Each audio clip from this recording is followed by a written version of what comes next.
How's it going, guys? It's xDave and I'm playing some CoD4 today, and I got a strange video here where I just sort of wanted to document some thoughts that I have quite a lot. And these thoughts are actually about life and death, which is a rather strange topic for a Call of Duty 4 gameplay, but nonetheless I'll talk about it. Now, the death of someone close to you isn't something I've experienced yet, so I'm not entirely sure how I would feel about that, but I imagine it's quite a sad and painful experience in your life, effectively losing a part of yourself. But what I was more concentrating on was my own death and the uncertainty that surrounds that sort of situation. Now, my own personal belief is that death is the end of your own existence, that other than your memories or any other sort of imprint you leave on the world, that you are effectively eradicated and you'll never have any sort of consciousness again, you'll never think. That is just the end of you. And that is pretty sad that that's how it ends. We live this life and then it just ends. It meant nothing, it had no significance at all.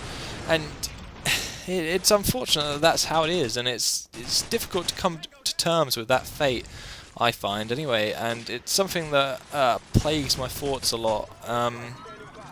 Now that's largely because there is so much to this world that we don't yet understand, and not just this world, this universe, this potential multiverse, if there's even more than just the universe.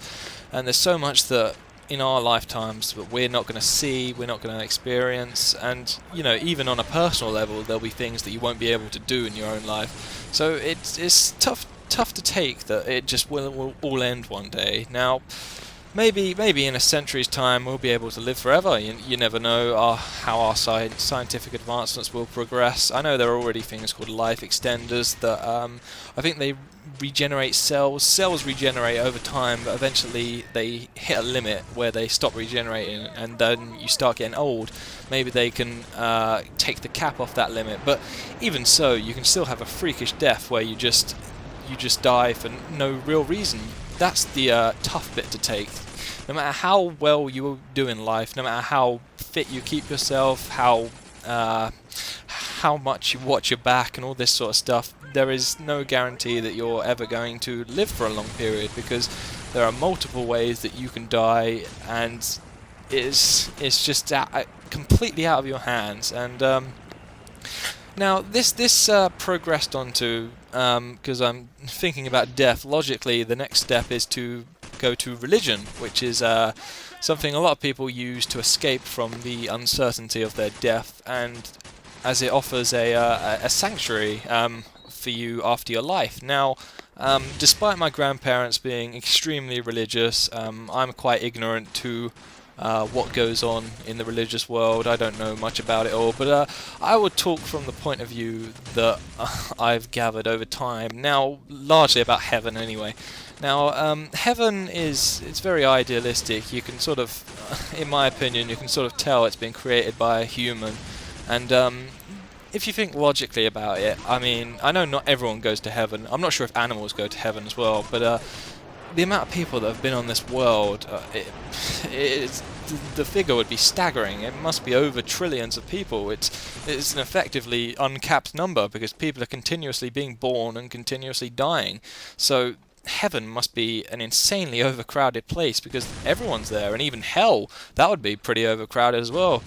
Now, there's a quote that I know, and it says basically, it's not about living forever, but it's about creating something that will live forever. Now, what I take from that is that the idea is to create a legacy, leave a footprint, your mark on the world, which it's a nice thought, really, and it's something that I'm sure a lot of people would like to do but don't have the ability to do, because only a minority of people actually succeed in doing that, and usually it's a tyrant that does it as well. One of the most famous people in the world in its history, probably because it was recent but will probably always be famous, is Adolf Hitler, and look what he did to the world. Now, as I say, it's unfortunate, and that it just ends like that, and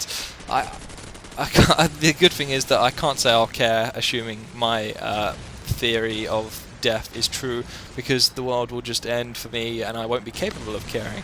But in saying this, it's not something that I particularly worry about much. I mean, I don't go outside and think, oh crap, I might die. But because it's out of your hands, really. You can be smart about it. I mean, obviously, crossing the road when a bus is coming is not a good idea. But I don't wake up and think, oh crap, there are a million ways I could die. I'd better do something about this.